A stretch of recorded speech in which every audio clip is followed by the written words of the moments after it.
A few hours ago, the new commander of the Joint Forces of the Ukrainian Army and the head of the General Staff of the Armed Forces of Ukraine, Brigadier General Andrei Gnatov, officially stated that a very difficult situation had developed for the armed forces of Ukraine along the entire front line. He made this statement during an interview with Ukrainian and Western journalists.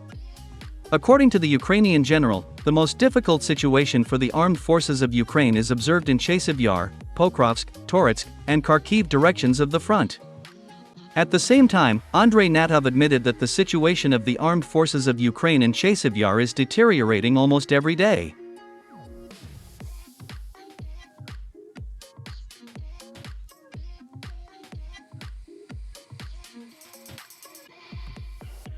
As of August 4, 2024, Russian troops have significantly increased their offensive actions in Chasiv Yar direction of the front. According to war correspondents, the Russian army has significantly advanced to the west of the Seversky Donetsk-Donbass water channel, north of Chasiv Yar. Moreover, war correspondents confirmed that Russian troops managed to enter and gain a foothold not only in the Novy microdistrict, but also in the Oktyabrski microdistrict. As of August 4, 2024, Russian troops managed to dislodge the units of the armed forces of Ukraine from several strongholds, and advance 600 meters deep into enemy territory.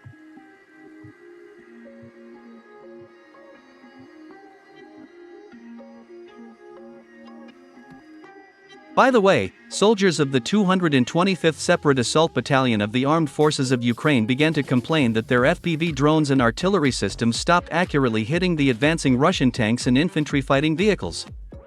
In addition, Western Excalibur 155mm extended-range guided artillery shells also began to often miss. The war correspondents also noticed this. According to them, over the past few days, Ukrainian FPV drones and artillery systems have significantly lost their effectiveness against Russian troops. Most likely, this is because the Russian military has begun using the latest electronic warfare systems, which provide significant support to the advancing Russian troops.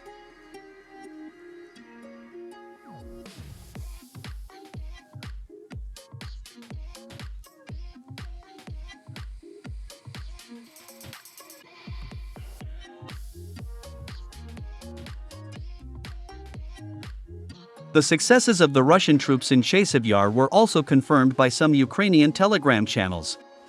Referring to their own sources in the Ukrainian General Staff, they confirmed that Russian paratroopers had gained a foothold on the outskirts of the Oktyabrski microdistrict, and continued to advance in a westerly direction.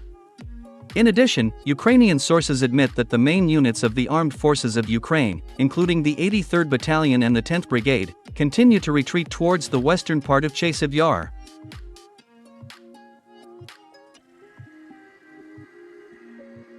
At the moment, these Ukrainian forces, with the support of foreign mercenaries from the so-called Foreign Legion, are building another stronghold in the area of the refractory plant, to the west of the Oktyabrski microdistrict.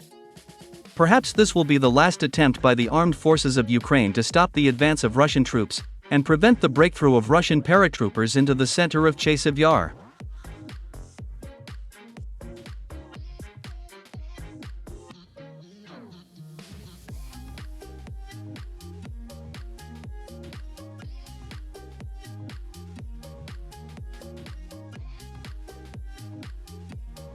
According to the Russian military, the armed forces of Ukraine have an unlimited number of FPV drones and artillery shells.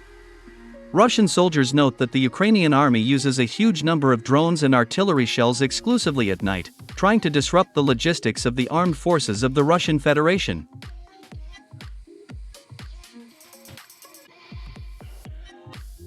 According to military experts from Western analytical centers, as Russian troops advance through the microdistrict and on the flanks, the armed forces of Ukraine will continue to lose their advantage in Chasiv Yar.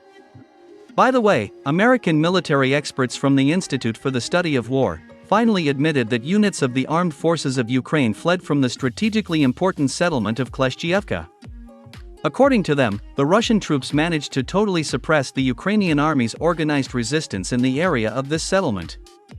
At the same time, American experts noted that the loss of Kleshchievka and the successes of Russian troops in Chasiv Yar and the Toretsk area dealt a significant blow to the morale of Ukrainian soldiers.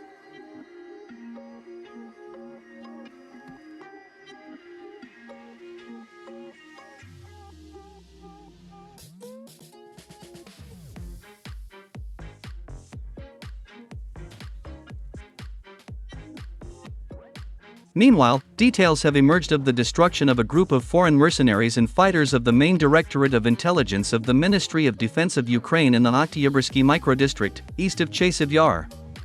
According to Russian sources, on August 1, Ivanova paratroopers ambushed and destroyed an enemy group in the northwestern part of the Oktyabrski microdistrict, on Lesnaya Street. It is reported that during a short fight, Russian paratroopers managed to destroy 3 Bradley infantry fighting vehicles, 1 T-64 tank, and about 20 enemy soldiers.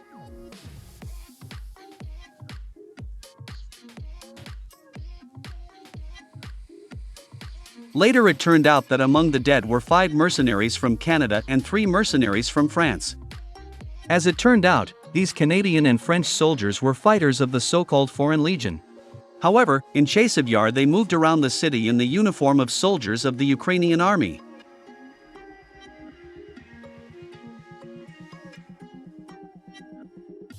Let me remind you that earlier, an authoritative military expert Vladislav Shurigin stated that not just ordinary mercenaries are fighting against Russian troops in Chasiv Yar, but the most real professional soldiers and officers of the NATO armies. According to him, the difficult situation of the armed forces of Ukraine forces the Ukrainian General Staff and the NATO leadership to increasingly send active duty soldiers and officers of the NATO armies to the front line, in order to stop the advance of the Russian army.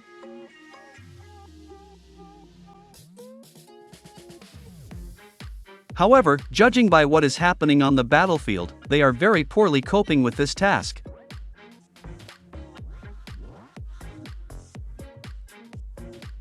Unfortunately for the Ukrainian General Staff and the NATO leadership, the Russian army continues its successful offensive not only in Chasiv Yar, but also in other directions of the front.